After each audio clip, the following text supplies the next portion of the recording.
Hello, everyone. My name is Dr. Richard Horowitz. I am the co-host of the Doctor Talk Healing Lyme Summit 2.0. It is my great pleasure today to introduce you my other co-host, Dr. Mariah Hinchy. We're going to be talking today about the use of lifestyle and botanical medicine in the treatment of chronic Lyme and other vector-borne diseases. So thank you, Mariah, for joining us today. Great pleasure to see you again. Always a pleasure to see you and talk with you. Thanks for So having tell me. me, a lot of naturopathic doctors, right? They're doing a lot of great things out there, but you specifically specialized in Lyme and vector-borne diseases. Why did you take the approach? For me, it was one of the most important things anyone could ever do. It's a worldwide epidemic. What brought you to this field? Because naturopathic medicine, of course, we need naturopaths with what we're doing as internists and the rest. But why Lyme? What got you into this? So honestly, I was forced into it. There's no other way to put it. So, being trained to get to the root cause of the patient's symptoms. And, I used to say being in Connecticut, being at ground zero, but let's face it, Lyme's in every state, it's in almost every country. I don't want to give people the wrong impression by saying that. But more often than not, I had patients coming in that had atypical this, atypical that, as their diagnosis. And, to me, I'm like, wait, ding, ding, ding. Like that means they don't fit the diagnosis, which means that's probably not their diagnosis, Right. and they're not responding in the way you would expect them to respond to, like, let's say their psych medication or their pain medication or their, GI medication. And so, I was just always really trained to get to the root cause and to go deeper. I think some naturopathic physicians are kind of taught to trade, herbs for prescriptions or Mhm. nutrients for prescriptions. And I just wasn't trained that way. I was very much trained that there's always an underlying cause and you're not being a good doctor if you don't find it. Right. So I found myself often finding a vector-borne disease as one of the underlying causes. And to take a step back, I was fortunate enough that one of my patients in clinic when I was still in medical school, which I just realized this morning was 20 years ago now that it's 2025. But she had chronic Lyme and Babesia. And, in school, we weren't taught anything more than, maybe some fatigue, joint pain, EM rash, 14 to 21 days of doxycycline, and bam, like you're cured. And that is it. That's all we learned about Lyme disease. So having this young woman, she was like 20, in her 20s, and she was walking with a cane, and her cheeks were bright red and her ears were bright red, like she had lymphocytoma. And all of these symptoms, she had been on IV Rocephin for over 6 months, all of these things, and like she still wasn't better. And that was just really eye-opening for me. And I worked with one of my favorite teachers, Dr. Zamperone, and we did a lot of Chinese herbal medicine with her. We were doing fever treatments, peat baths, this whole detoxification and immune strengthening program. And so I really say I was fortunate enough to learn in school, in clinic, that A, what they teach us about Lyme disease is not correct, and B, a lot of the even outside of the box antibiotic treatments do not cure this disease. Mhm. Yeah. So you came about it almost in a similar way that I did, which is, I don't even remember at this point because I don't even want to tell you how many years ago my med school was. Yours 20? Uh, I think mine is coming on 40. Yeah, it's like 43 years or something like this. But the point being for me, it was the same thing. I don't remember root causes, and mine was a 7-year medical program in French. They really went into great detail. It was just like, but I think we all kind of come to the same conclusion after a while, which is, and by the way, and I think this is the difference, and God bless you for doing this. The reason I think patients come to you so often and you're so well respected in the community is you care. And people know when practitioners care. It's not just a question of how smart you are, it's a question of how caring you are, right? What your knowledge base is, and the fact that you're not going to quit, right? Until you get to those underlying sources today. And part of what we're going to discuss today is like, okay, you've now have this chronic vector-borne patient, right, who's coming in with all these symptoms. What is your main focus? Where do you start with these patients to try and get them better? Yeah. So, I mean, obviously, we have to deal with the infection. It's an infection, but I kind of look at it a little bit different. So, we all know that this infection causes massive inflammation. All of the symptoms that a patient experiences are literally different. Expressions of this inflammation, whether it's pain or it's cognitive disability or GI, whatever, right? So it's these inflammatory cytokines that actually break the immune system, is how I explain it to patients. So it causes this imbalance of the different T helper branches of the immune system, as well as really creates like immuno-incompetency. So it's like the body knows there's an infection there, but it lost its ability to know how to fight it and how to see it and how to get to it. And so my ultimate goal is to restore immunocompetency to the patient's body and rebalance the immune system. But you got to deal with all of the inflammation to do that. And as you can imagine, with all of the body sort of and all of the cells being inflamed, you end up with other damages to the terrain. And Mhm. so it's like, different organ systems stop functioning properly. We talked about a lot of this in your interview and with your 16-point MSIDS questionnaire, right? Like it addresses this stuff. But it's like if you have, increased nuclear factor kappa beta degrading the tight junctions in the gut, and now you have increased intestinal permeability, and now you're leaking in toxins along with undigested food particles that your immune system is now seeing as antigens. And that's creating more inflammation and more toxicity and more cell damage and mast cell and all of this stuff. It's like you're literally now a breeding ground. You're hospitable for these organisms to thrive off of your body, break down your collagen, reproduce, etc. And so I feel like we have to focus on that particular patient sitting in front of us and like what's their collateral damage, because I think that these, like if we're just talking Borrelia, it goes to the areas of the body that either because of genetics or because of wear, tear, previous injury, that patient is already vulnerable, and it's going to exploit that again with inflammation. And so it's kind of like we have to look at the patient as a big puzzle, and we have to evaluate each piece. And it's like, okay, which pieces of this patient's puzzle has been altered? And then the focus has to go there to kind of like healing their new underlying causes. So I always say these infections, when most people realize they have them, they're like, oh, thank God I found the underlying cause. And I'm like, yeah, maybe 2 years ago that was the underlying cause. But now that infection has created a whole milieu of other underlying causes, and we have to get to them in order to fix the immune system, in order to completely, I don't know if it's completely eradicate the infection or if it's just holding it in remission by fixing the immune system. Yeah, and you and I have come up with the same conclusion over years, seeing our patients over decades doing this.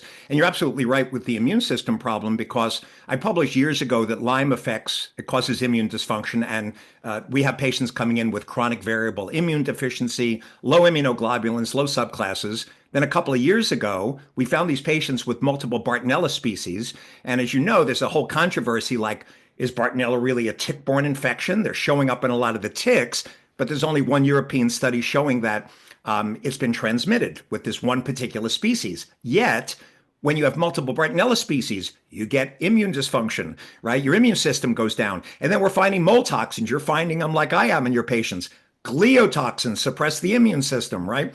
And Mhm. then, of course, you're dealing with leaky gut and mast cell disorder and all these insomnia, vitamin, mineral deficiencies, all these sources of inflammation. And long COVID came along and made it even worse for us, because Right. then they have T cell exhaustion. So they're B cells that make antibodies, the T cells that are fighting the viruses, they're all knocked out of the box. So you're right. It's you can't just treat these infections. The immune dysfunction and getting to the multiple sources of inflammation, I agree with you 100%. That's a lot of times where the healing is, because inflammation's responsible, as you said, for fatigue, for headaches, for pain, for brain fog. But if you've got multiple sources of inflammation, you can't just give antibiotics or herbs. You've got to get to all of it. And I think that is really one of the key points people will hear from both you and I and many of the experts during this Healing Lyme Summit is you've got to get to these underlying sources. So that's a great point. So how do you actually implement the therapies like therapeutic lifestyle, right? You do changes for these patients to help them in their daily routines to get better. What do you do exactly for these patients? Because you've got to get to these underlying sources. How do you do it? Yeah, absolutely. So, as far as the therapeutic lifestyle changes go, I try to make it simple and I try to meet the patient where they are.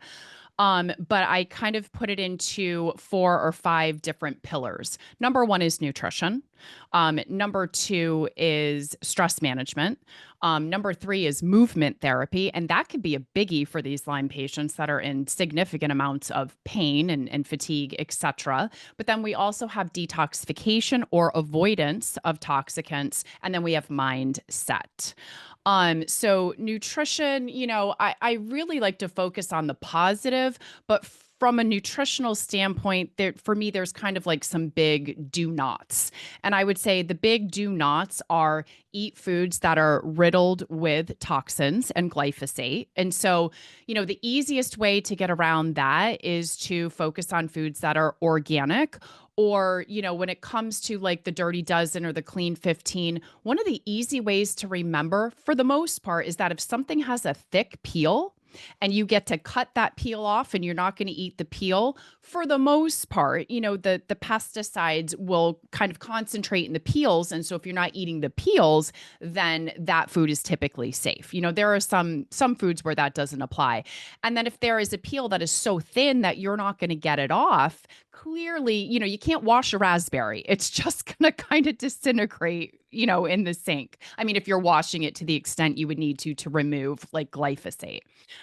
So looking at, Clean 15, Dirty Dozen, but also removing processed foods from your diet. A lot of patients complain eating organic is so expensive, eating gluten-free, which I'll get to in a second, is so expensive. And it's like, well, yeah, if you're buying all of this processed, pre-packaged, pre-made crap, excuse me for saying that, it is very expensive, but the gluten-free version of that isn't going to make you, any healthier. It's poison basically, So I try to teach people how to eat a whole foods diet. Unless you're going to do organic grains, I do say pretty much avoid, especially gluten containing grains because they are all filled with glyphosate, and glyphosate is one of the most dangerous toxins, that we have on this earth. I will then counsel them to try to eat a rainbow. So I like to do fun, easy visual things that people can remember. So if you're eating a rainbow, you're going to get all of the various bioflavonoids that our bodies need for cellular health and healing and mitochondrial function and antioxidants, etc. And so I mentioned gluten, so I'll put that out there. The gluten, most people have issues with gluten, is what I have found in my experience. Now, is it because it's drowned in glyphosate? Sure, it absolutely could be. But I was always taught that gluten increases zonulin. Zonulin breaks down the tight junctions in our gut lining, and that increases gut permeability. And when we are dealing with a toxin that has to be detoxified out of the body, we have to have the best tight junctions, the best sealed gut that we can possibly have so that we're not herxing and we're not accumulating all of these biotoxins. Um, and then I do often suggest avoiding dairy because dairy is very inflammatory as well. So gluten, dairy, sugar, processed foods if we can, and then focusing on eating real healthy foods, lots of lean animal protein. If the patient agrees to, if they're not vegan or vegetarian, and lots of non-starchy veggies, and then oils are super important. And there's so many different doctors in this space that talk about giving the body an oil change, right? So we're eating so many seed oils and vegetable oils that are terrible for us, and they're all pro-inflammatory. And again, like, what is the big thing that we're trying to fight? Inflammation. So if we focus on, again, I like to make things simple. If I'm going to fry something, I fry it with coconut oil. If I'm going to saute something, I use avocado oil, and then I liberally drizzle real extra virgin olive oil, on my food. And those are kind of like our three basic oils. So not being fat phobic because we've all been brainwashed in the society to be fat phobic. I think those are my biggies: adequate protein, adequate fat, making sure that they're healthy. Obviously, the source of the protein is important. My good friend, Dr. David Dornfeld, always says, like, you're only as healthy as your food's food was. So I have people say to me, eating red meat isn't good. What do you eat grass-fed beef 5 times a week? What's wrong with you? And it's like, look, if I could pick one thing to eat, whether it's a farm-raised fish or grass-fed beef for the rest of my life, and I only got to pick one, it would be the grass-fed beef, you Mhm. know? So I'd like to give people like these little fun, helpful tips so that they can remember and it doesn't seem so daunting. Yeah. Um, but then So, we move into detox and removing, toxins from self-care products and toxins from household cleaners, and trying to detoxify our water, through a filter and whatnot. Because, I live where we have a well and I grew up drinking this, and, I just had this big argument with my mom. She's like, well water's the best water. And I'm like, Mom, we live in a farming town. Like, do you know what's in that well water? Because she almost lost it when I put a $5,000 water filter on our kitchen sink. But anyway, and by the sorry. way, we did the same thing. We're on Yeah. an old farm, which was 40 acres, St. George's Farm. I've got water filters in the medical barn where we are. I've got also a very expensive water filter. I've got air filters throughout. I mean, we're not Mhm. getting wildfire smoke right now, Thank but God. these are all the toxins. Now, question for you regarding the nutrition, because I agree with you eating the rainbow, and by that this is a horrible joke, but you mean not eating Skittles, by the way. Yes. No. Yeah. Isn't that what they put on there? Eat the rainbow. Yes. Yeah. Yes, Something actually. different here, folks. I'm finding when I'm checking my patients for nutritional deficiencies, though, their RBC magnesiums are low. The serum mag might be fine, but most of the minerals are intracellular. I'm Yes. getting low RBC mags, low RBC copper levels, low Yeah. RBC zinc. And I have patients who feel like they're eating healthy diets and they're eating reasonably healthy, but the food supply has become so depleted that when you're trying to get rid of all these toxins, and I'm at a point, I think 9 out of 10 patients roughly are now testing positive for mold toxins. I had one guy Yeah. today, I sent him an email and I went, congratulations, you won the lottery. You're the 1 out of 10 that doesn't have mold toxins these days. And the other one I wrote before him was loaded with it. I said, do you know Yeah. where you got it? He said, yeah, it's probably college, and these toxins stay in the body. So Yeah. you're right. I mean, it's a problem. And interesting about the glyphosate in wheat, when I go to Europe, I don't know if you've had the same experience, and I eat the wheat products in Europe, I don't find they affect me the same way, even the dairy products. I Yeah. I find have I patients don't tell have me this, that all the time. yeah, I don't have the same inflammatory reactions, but I don't think people realize, and in fact, this just came out just a while ago, even with the wildfire smoke, we're all exposed to heavy metals. They found with the wildfire smoke in LA, the lead levels in the air were 100 times above the normal level. Now, how many of the doctors are checking people at this point for lead toxicity, right? Mhm. Or for mercury? I've had patients who think fish is healthy. You were talking about, the omegas, and you're right. Those seed oils, omega-6, they're pro-inflammatory. We've got to balance them out with the omega-3s, and that's why I do a teaspoon of flax, a teaspoon of organic hemp seed, a teaspoon of organic black seed. Well, I do a little bit of yogurt in the morning and try to limit my dairy, but that's how I get kind of the Akkermansia species and the good bacteria Mhm. going in my gut. But I don't think the average person, unless they're speaking to you or an I who is doing this, I don't think people realize that you're not living in a healthy planet anymore with the number of infections and toxins and nutritional deficiencies. You're right. Starting back where we started, it's just not enough to treat these infections. You've got to get to all the underlying sources. So, yeah, Yeah. no, And I, I think that's great. So, question. So, with sleep, which is one of those inflammatory factors, and I'm sure you have the same problems, yes. your patients fall asleep. You have some herbs you love for these patients, like I do for getting them to sleep? Yeah. So one of my favorite herbs is Chinese skullcap for sleep. So it actually contains melatonin in it. And then it also helps to inhibit an inflammatory chemical called IDO. So it stands for indoleamine 2,3 dioxygenase.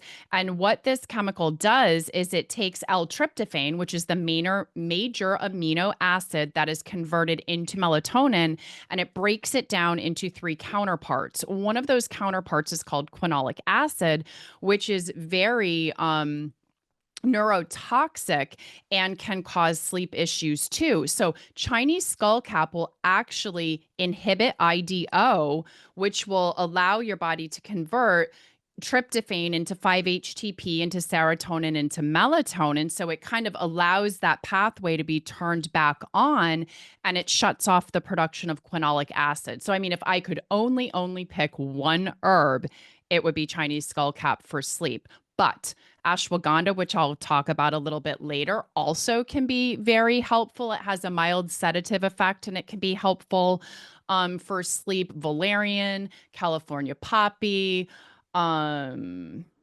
let me think. And then obviously melatonin. I love doing sublingual melatonin for people who can't fall asleep.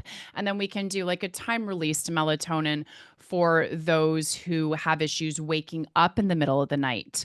I always do a white blood cell micronutrient panel on my patients because, to your point, serum levels often are high or normal. And then you look at an intracellular test like red blood cell or white blood cell, and they're drastically deficient. So, sorry, I digressed, but I find a lot of low phosphatidylserine in a lot of my patients. And if you give phosphatidylserine at bedtime, it actually helps to keep the cortisol response more even throughout the night. So those patients that wake up at like 2, 3 a.m. and they say, I swear my body wakes up and I'm like, oh, it's morning. I slept through the night. And then they look at the clock and it's like 2 a.m. That's from a cortisol surge a lot of times. And again, phosphatidylserine can be very, very helpful to balance the cortisol and stop that cortisol surge at 3 a.m. Yeah, I use a lot of the same ones. Do you like gabapentin also? Because I've had some good luck with gabapentin in some of the Yeah, if too. it's like that restless rumination can't turn the mind off that seems to be stopping them from falling asleep or when they wake. And actually there's a GABA product that actually melts in the mouth. Like you can take that is pretty fast acting. That works really well. Great. No, that was very, very helpful. So in addition to these lifestyle changes you're talking about, you're using botanical herbal medicines, right? Yes. So go through at least like some of the main ones you're using at this point for your approach with herbs in these patients. Okay. So if it's okay, I'd like to kind of again paint the picture of like why, because I have a lot of patients that come in and they're like, you're just going to give me herbal antimicrobials instead of giving me pharmaceutical antimicrobials. And so I think that people are missing the boat when they look at it that way. So when someone is choosing botanical herbal medicines, I think that they again should, I call it kind of covering your bases. So, like, base number one is whatever organism you're dealing with. So, let's say it's Borrelia. Let's say it's just Lyme, not Bart, not Babesia, nothing else. You need to understand like the specific immune dysfunction that's caused by that particular organism. So, what does Borrelia burgdorferi do, to the immune system? And for this, I'm talking more like the balance between Th1, Th2, Th17. Then understand which cytokines that organism is exploiting inside of the body, right? So with Borrelia, we have interleukin 6, interleukin 8, interleukin 1 beta, tumor necrosis factor alpha, nuclear factor kappa beta, right? Then we can look at the herbs that are going to cover all of those inflammatory cytokines so we can make sure that we didn't leave one or two that aren't addressed. Then, if we know the organs of invasion or the tissues of invasion, we can start to make those tissues or organs inhospitable or kick them out, so to speak. So, with Borrelia loves the extracellular matrix. It loves to eat collagen, right? The exact nutrient profile that Borrelia needs to live is in collagen. And so, if we look at, for example, um, aggrecanase, hyaluronidase, and collagenase, or MMP9, are all exploited to break down the extracellular matrix and the collagen. Well, if we put together Japanese knotweed, Chinese skullcap, and ashwagandha, we can actually inhibit all three of those enzymes.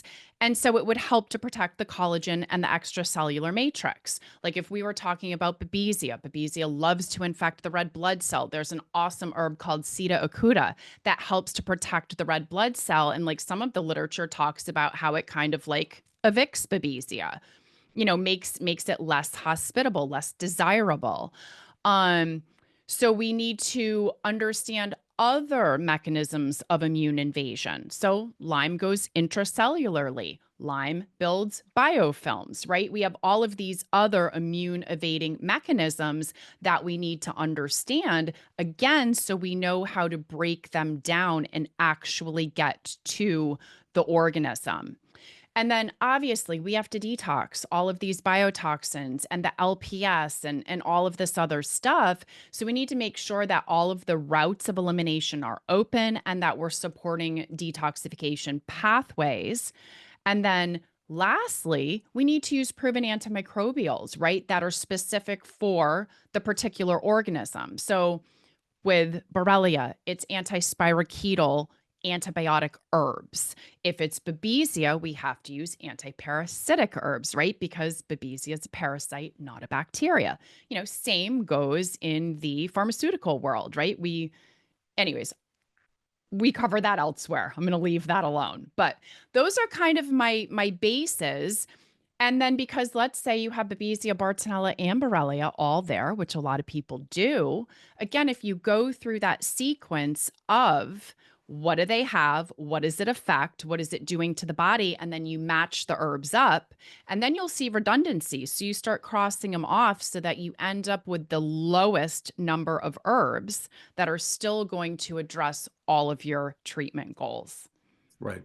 So question regarding these herbs. I mean, I practice, of course, mostly integrative medicine and use a lot of pharmaceuticals. But over the years, I've used the Cowden Protocol, right? I've used Cemento, and I've used Quinine, a lot of the different herbs from the Cowden Protocol. I've used traditional Chinese medicine, not the way a Chinese doctor would do it, the way an Yeah. ignorant Western doctor would do it, like prescribing capsules as if I'm prescribing antibiotics, right? With Dr. Zom's herbs, Coptis, Yeah. HH, Rutinia, Circulation P. And by the way, those approaches have clearly worked. There's not even a Yeah. doubt. The Cowden protocol, I would get a 70% response rate. Using traditional Chinese medicine from Zong, roughly 70%. I mean, there's no doubt that I was seeing results with it. Byron White, we would see Herxes off the wall using AL, ABAB, ABART. Are you using some of these kind of traditional herbs the way, I've used them over time? Or are you getting some of these like specifically compounded? Because when I use Japanese knotweed in Chinese skullcap, I'm usually doing it for Babesia, right? I'm using it in Babesia protocols with Acornia, and artemisinin and the rest. But I was just wondering, you using those type of basic protocols, or you putting them together separately? So, for the most part, I am using individual herbs and I'm using them at therapeutic doses. And Mhm. I'm putting the combinations together that, like, the specific patient in front of me needs. I have put together other herbal blended formulas for other physicians that find it easier to use them that way. But for me, with my patients, 9 out of 10 times, unless they just got bit and we don't know what they're dealing with, and then we kind of throw the whole kitchen sink at it, and I have two formulas that are already made that I use for that. No, I'm making a very individualized plan, and then I teach them how to take all the bottles home and make their own formula, like in a bigger glass vessel, so that they don't have to open up like 6 or 7 different bottles 3 times a day, every Right. day. And regarding these pathways you were talking about, the way, I'm doing it normally, like NF-kappa B, one of the major switches inside the nucleus that turns on these inflammatory molecules you were talking about, I'm typically using N-acetylcysteine, alpha lipoic acid, glutathione. Are those parts, or if I'm stimulating NRF2, I'm using turmeric, broccoli seed extract, resveratrol, green tea. Are you using similar types of things also with these herbs, or you're doing it mostly with the herbal protocols? No, so I use a lot of NAC. And especially, so one of the nutrients that this test looks for that I do is cysteine. So if I see low cysteine or if I see low glutathione, then I will definitely use NAC. And, yes, that does help to lower some of the inflammatory cytokines as well, and is super helpful for the immune system and for detoxification as well. Um, yes, I use curcumin. Yeah, I use a lot of other, I guess, supplements, for lack of a better word, in addition to the herbal medicines themselves. Yeah, I mean, I just call them nutraceuticals because they Yeah. really are. I Yeah. mean, and in fact, what's fascinating about it is with glutathione and NAC is that we published the first article on glutathione deficiency for COVID years ago, and most of the viruses out there, whether you're talking about dengue fever or bird flu, any of these out there, at least every pathway I've looked at, the viruses need to lower glutathione to replicate. So it's not even just a question in Lyme disease. I tell people with the flu, they get influenza. Don't just, get a 5-day course of Tamiflu. You want to take high dose glutathione because the literature says these influenza virus, HIV virus, dengue fever, they all have to lower glutathione to be able to replicate. So it's interesting that what we're doing kind of has a multimodal effect because as we're talking about earlier, it's not just the bacteria, right? We're seeing parasites, we're Right. seeing viruses. You're seeing long COVID with reactivated Epstein-Barr and HHV6. You're seeing, Oh, yeah. yeah. Yes. And I've had patients too that like, they're like, I haven't had a herpes outbreak in years, decades. And then all of a sudden they get COVID and now all of a sudden they're having outbreaks again too. So it's all of these various viruses. I've never seen so many like the reactivated marker, like on a standard Quest test, like the early antigen marker. Like I've never seen so many of those positive. Usually it was like, once in a while that would be positive, and now it's like once in a great while it's not elevated since COVID. Yeah. So, No, it's become a big overlap. Yeah. yeah. And you bring up a really good point because, and it all goes back to immune function. We are all riddled with parasites, bacteria, viruses. We're exposed to them all the time, nonstop. And I think people forget that. But like we have such a strong, robust, sophisticated immune system that, we don't get sick a lot, right? I mean, in comparison to what we're exposed to. And all of these viruses and bacteria and parasites that live inside of us live somewhat, like synergistically and don't cause a lot of problems until you get that last straw on the camel's back that just kind of like breaks everything. And then the immune system doesn't function. And for a lot of people, from what I've seen, that can be spike protein driven, whether it's from the vaccine or whether it's from getting COVID, from just getting COVID from somewhere and getting that infection. Yeah, no, I agree. This is one of those areas that's becoming extremely important. I mean, a lot of doctors are looking at this now, like Bruce Patterson, but I Mhm. think we have a long way to go to figure it out because there's no doubt, as we're talking about inflammation driving symptoms, the spike proteins definitely win the vasculature inside monocytes, driving monocyte activation.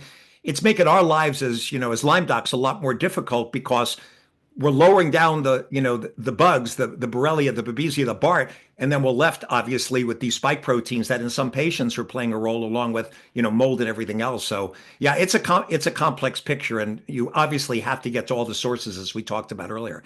Now, Yeah. I know you talk a lot about gal-3 and Mhm. the role in chronicity with chronic Lyme. You want to talk a little bit about that and how you think that plays a role? Sure. So it's a binding protein that in a normal situation is very healthy and helpful, right? So if you have an injury or you get an infection, galactin 3 will go up, and basically it recruits various immune cells and inflammatory cytokines to the area to kind of like kill the infection or repair the injury. And then it turns off and the body just kind of goes on. When it is chronically elevated, what happens is that it's like an alarm that never turns off. So we have over recruitment and activation of immune cells and overproduction of inflammatory cytokines leading to like cytokine storm, and it actually stimulates a lot of these other pro-inflammatory cytokines like interleukin 6, tumor necrosis factor alpha, etc. And so lowering the level of galactin 3, getting that alarm to turn off, can help to turn off that cytokine cascade more upstream. And then also galactin 3 is part of the scaffolding of the biofilm that Borrelia makes. And so if you're able to break down the galactin 3, you can actually hit the biofilm like from the standpoint of breaking down that scaffolding. Um one of the natural inhibitors of galactin 3 is G3M pectosol. It has a boatload of other activities that are super helpful in a vector-borne disease infection, in addition to decreasing galactin 3. It reduces interleukin 6, interleukin 1 beta. It has a dose-dependent increasing of natural killer cells. It actually promotes the healthy growth of collagen and can help to pull like fibrosis out of collagenous tissues like the blood vessels or the organs or the skin or the muscles, tendons, ligaments. It actually binds heavy metals. It binds LPS from the dying bacteria as well as mycotoxins, and it can be helpful in healing the tight junctions in the gut by helping to lower nuclear factor kappa beta. So, it kind of hits a lot of the treatment bases when you're looking kind of at the whole person and all the goals of working with someone to heal from these infections. So question for you, and you may not have an answer, but I've tried using modified citrus pectin, but I've got a lot of mast cell patients in my practice, and the citrus Yep. is a problem. Do you have any tricks to get around this in some of these patients? Because I did have some I look, I myself am sensitive to citrus. I'll still use it, but Yeah. I'm blocking my own histamine pathways in my ways. But you have any tricks for that? Because it is so helpful. It is so important. And I don't really know how to get around it in some of these like really sensitive mast cell patients. Yep. So, I mean, I'm going to kind of answer your question with a story because I don't have a trick from getting around it, and kind of the long-winded point of my story, or the short-winded point, is that I think that all of the benefits and the way that it targets like a mast cell issue from all of these different bases somehow outweigh the triggering of mast cell production by the citrus. So I'll try to make this the shortest story as possible. I had a patient who had idiopathic hives. He had legit over 1,000 hives on his body at all times. It had been 7 years. Nobody could help him. And he was on literally like 5 different antihistamine, histamine blocker, et cetera, medications, and he still was riddled with hives.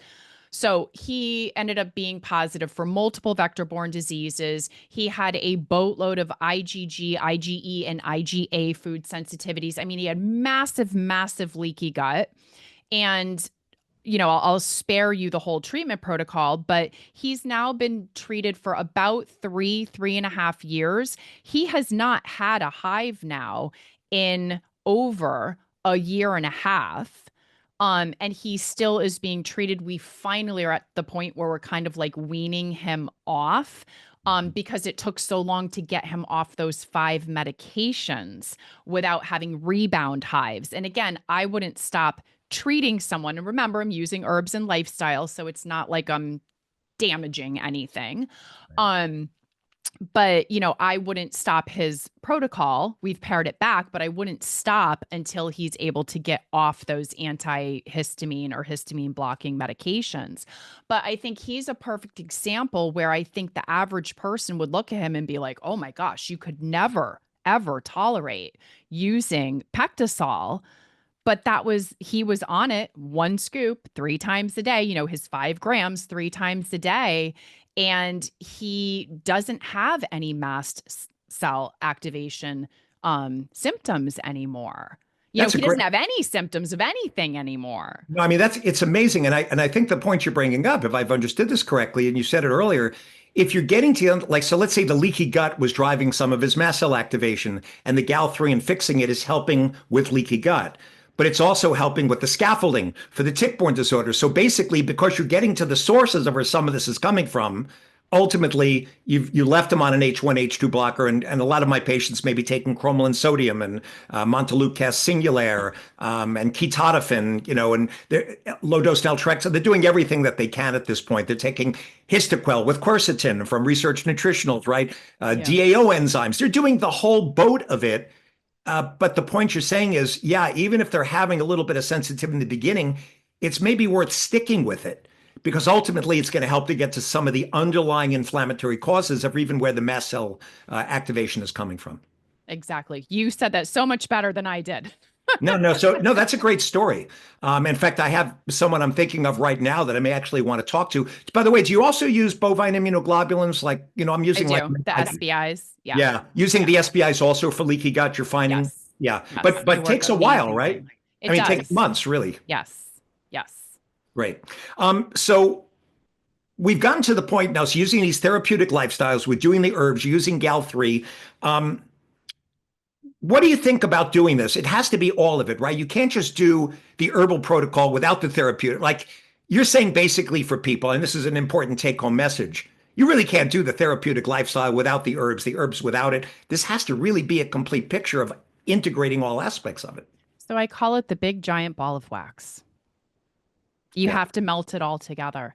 And I Yeah. mean, and it's sounds overwhelming, but it is doable. And I do this. This is what I do with every single patient. And if you do it, it works. It really does. I mean, I wouldn't be sitting here if it didn't.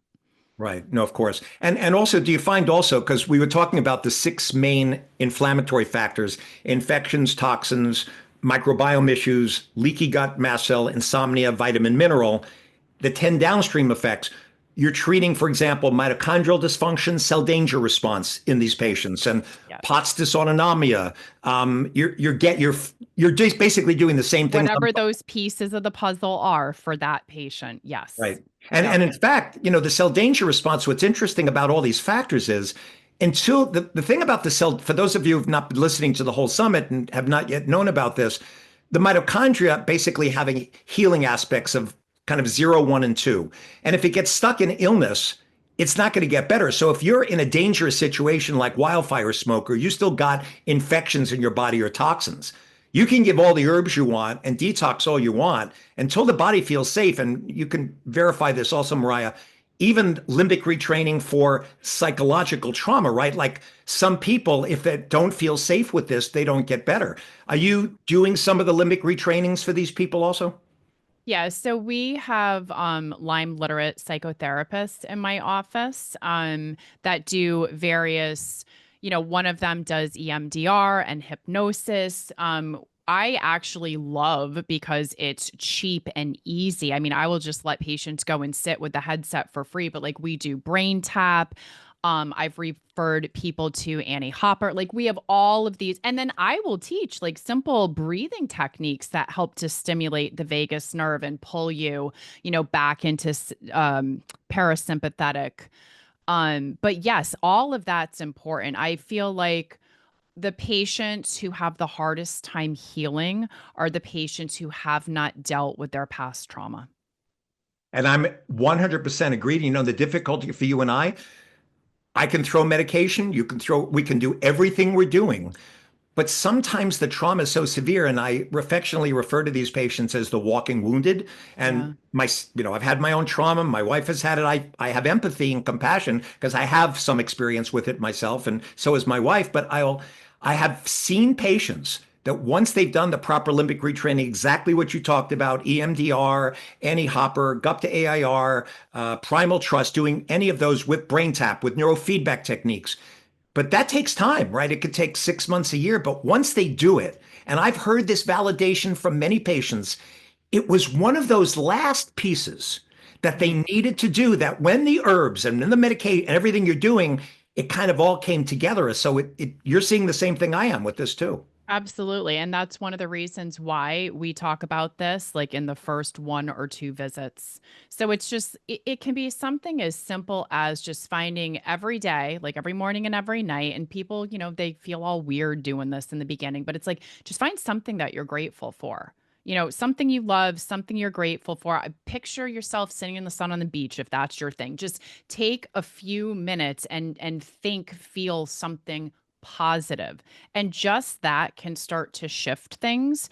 And I say this over and over again too, like mindset matters. If you don't think you're going to get better, you're not going to get better. And I think establishing a partnership with a medical practitioner that you trust and that listens to you and that, you feel like they've got your back, because I'm sure you see these patients. They come in, they know more than I know, right, about these Well, infections and and they've learned from whatnot. Dr. Google, which can be good or bad in some Right, cases, but yes. right, right.